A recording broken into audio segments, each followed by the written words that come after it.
Welcome to USA Global TV and Radio, where our mission is to provide education, entertainment, hope, and inspiration. USA Global TV and Radio connects you with experts and audiences all around the world every single day to help you succeed in business and to live a richer life. Visit us at usaglobaltv.com to learn about career and life-changing training and mentoring programs like the Listening Mentor. Subscribe to our newsletter to stay informed about our special programs and offers. Discover how you can become a guest on one of our shows or a host or producer of a USA Global TV and Radio show of your very own. That's USA Global TV and Radio, where the doctor is always in.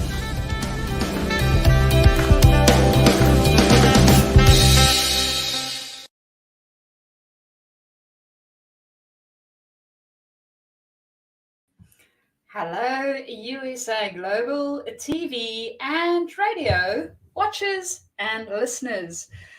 I am Mariska du Preez, and we are here with Talking Heads. Yes, on your favorite, hopefully, channel. And we love to share some insights and new learnings from, well, my space and other spaces when you go and watch some of the other content that we have around on the show. So with that, what exactly is it that we are exploring today? We are looking at questions. Now, I don't know about you guys, but I recall when I was in school, teachers typically said that there's no such thing as a stupid question, which to a degree does resonate, and sometimes we can formulate our questions a little better. Understanding exactly what it is that we get from the question also helps us to formulate our questions better.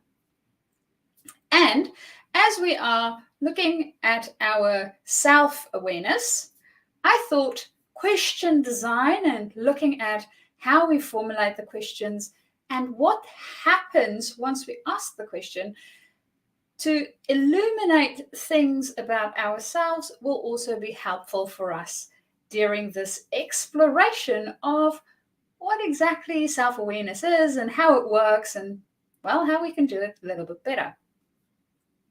So, the one thing that I came across not so long ago was a little TikTok video around lenses. Now, they had different types of lenses. They have lenses where you put a beam of light in and then the beam will go straight out.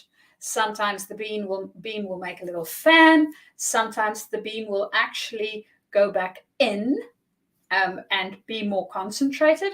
So the different types of lenses had a different effect on the light when it went through it.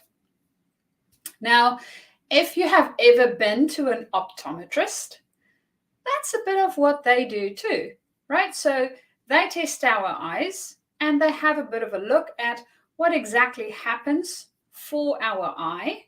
And then if the eye doesn't quite adjust the light in a way where it helps us to see, we get an external lens, which is called glasses, to help us see better.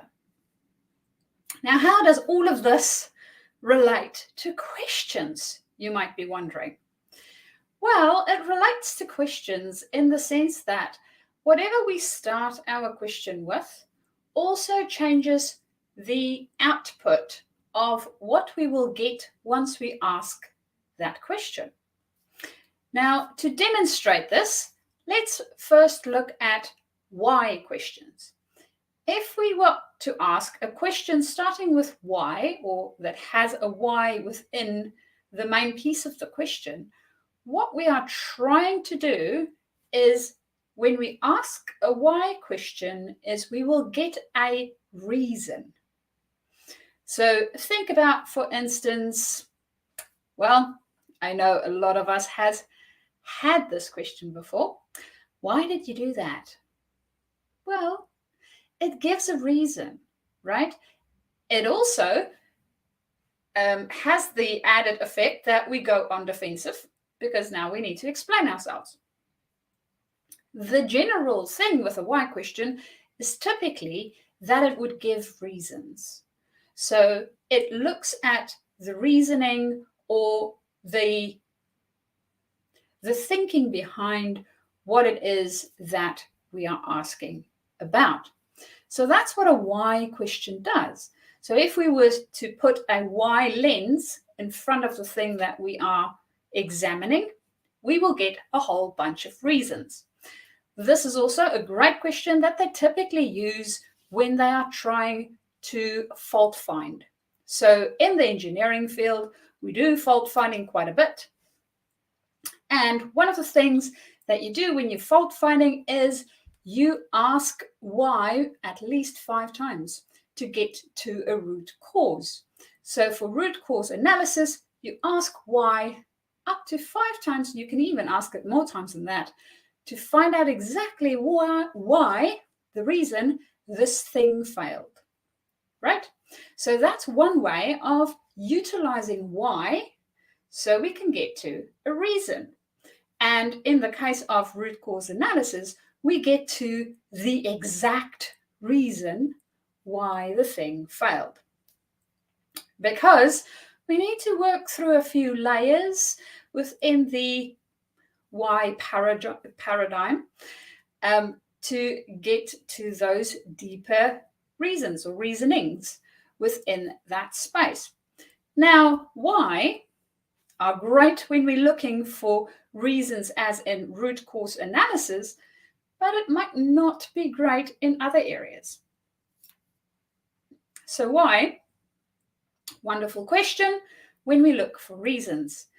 Does why work so well when we look for, well, next steps or action plans? Typically not. So when we are looking for next steps or action plans, what we want to be asking is more how questions. So when we look at how, we will see that the result of how gives us a step, a thing to do, an action plan. So to give an example of this, say for instance, I want to figure out how to bake a cake. And I ask, how do I bake a cake? Well, if I ask, how do I bake a cake? I will come up with a whole bunch of different things. I might come up with the process of baking the cake. So first mixing all my ingredients together so I can get a batter. Then from there, I need to do something with the batter, preferably put it in a pan.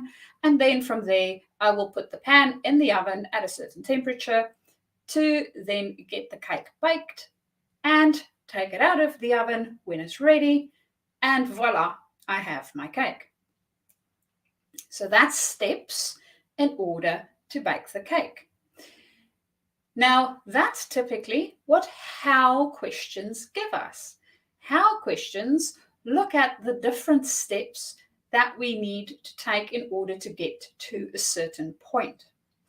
It does not determine the point. It only gives us the steps to get there. It helps us think through the steps to get there. So how is a great question to ask when we already know where we're starting and we know where we want to finish, and we need to figure out the middle piece as to how, right? How question, how to get there.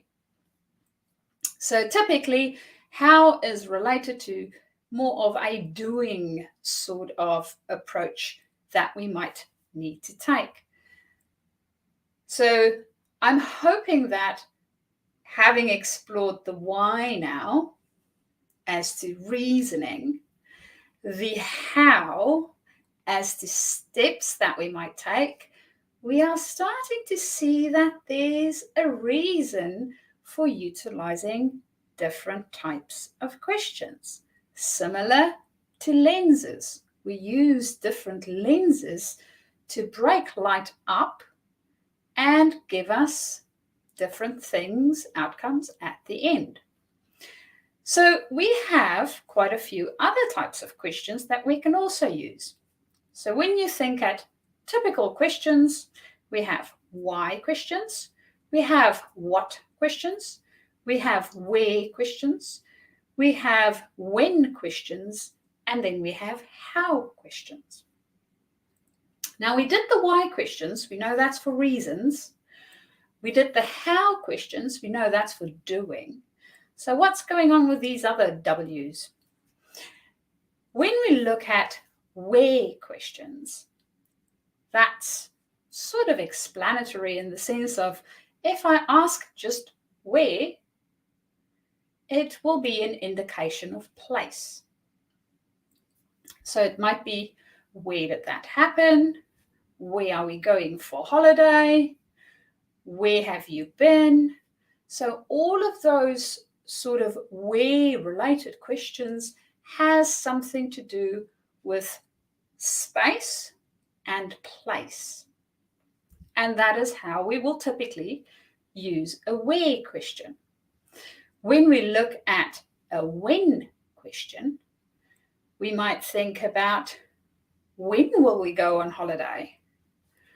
When are you planning to finish that project? When can we go on our next big adventure? All of those are related to time. So if we want to know more about time, we typically ask when questions. We also ask when questions when we look at periods. So by when do I need to have this finished or completed? So it's still related to time, either a point in time or a space of time. And then we have what I feel is the funnest question of them all, and it relates to the what question. So what questions are very exploratory questions. They can really go in a whole bunch of different type of avenues. And of course, we need to see whether the way that we construct our what question actually give us what we are looking for.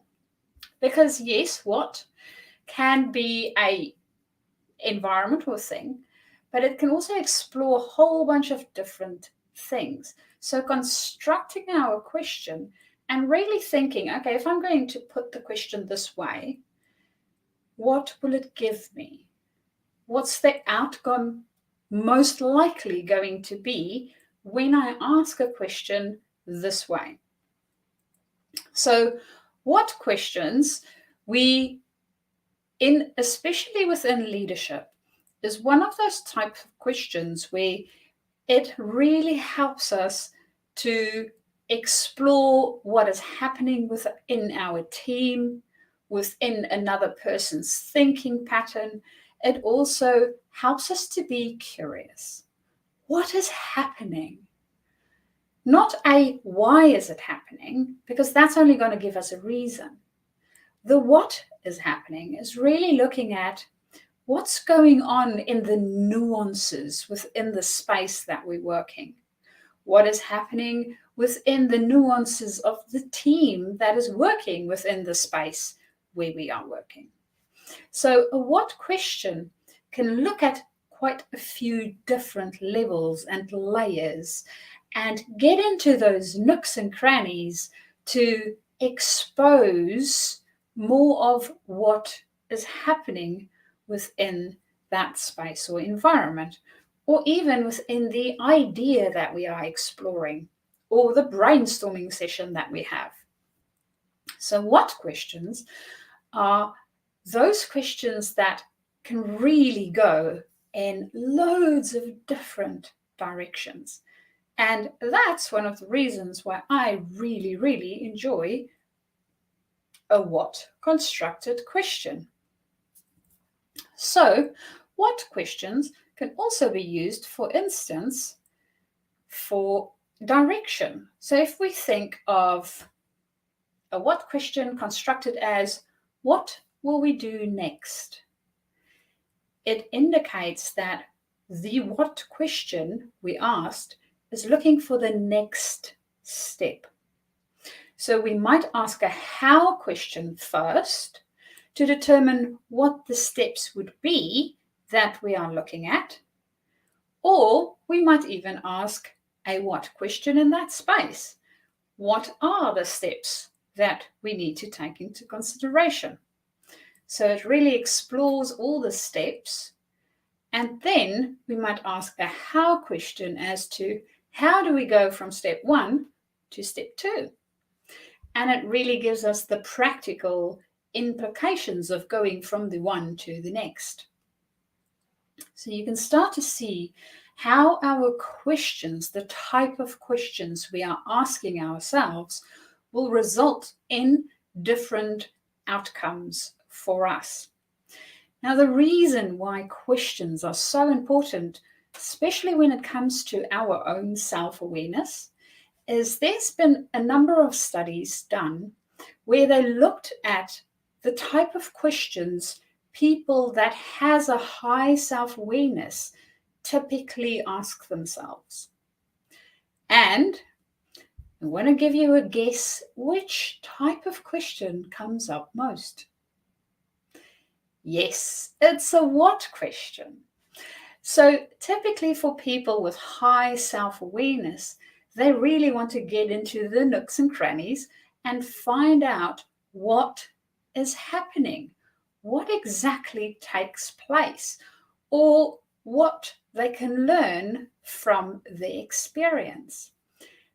The question that comes up least is why questions, because especially when it comes to our own self-awareness, what they found is that when we ask a why question, our brain tries to put a reason, because that's the outcome of a why question, to the thing that we ask about. And once it has put a reason to it, whether that reason is a valid reason or not, our brain sort of says, okay, I have answered that question. I am done with that now. And it stops exploring how we can learn from what happened.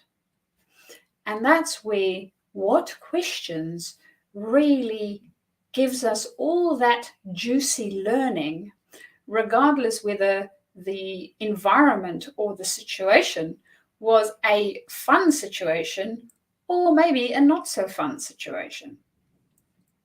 Because yes, anytime we learn from an experience, that's a positive experience. When we have an experience, whether it was a fun one or not, and we do not learn from it, it sort of goes into a liability experience because, well, we literally didn't learn from it. We went through the experience and we gained nothing by going through it. So whenever we go through any experiences, whether it is a fun family trip or a trip that maybe turned out not to be as much fun, and there was, well, a whole lot of disasters in between, we can learn from both. And we learn from both when we ask questions about them. And now we have also learned that depending on the type of question we ask, some of them will actually serve us more than others. So understanding that the type of questions we ask ourselves, our teams, our loved ones, makes a difference as to the sense we are making from what is happening. And that is part of self-awareness. As human beings, we are sense-making beings. That's what we do. Any interaction, any environment that we go into, we make sense of it. Now, our brain are a very effective tool, and it typically looks for patterns. So it typically looks for any sense that we made from something before, and it will see whether it can apply it to this thing. If it can, it will most probably stop as soon as it thinks it has an answer. Again, one of the reasons why the type of questions we ask are so important, not only for us, but also for those around us. Because as we change the sense that we make from the things around us, we can also help other people to do the same by the questions we ask of ourselves and of them. So, next time you see, well, a pair of glasses, somebody wearing a pair of glasses, or any other lenses within your space, remember that the questions you ask are also a lens, and they will reflect a different outcome depending on what question it is that you're asking. And if you forget everything else that we talked about today and you only remember one thing, ask more what questions of yourself and of others, and you will find that the world becomes a very, very interesting place and a lot more fun to be in. And that is the end of our lesson for today. I hope you enjoyed it. If there is any questions that you have or you would like to connect, please do so via either my LinkedIn, or you can do so via my email, which is mariska@journey2discover.com. Until next week, I hope you enjoy asking yourself loads and loads of what questions. Bye-bye.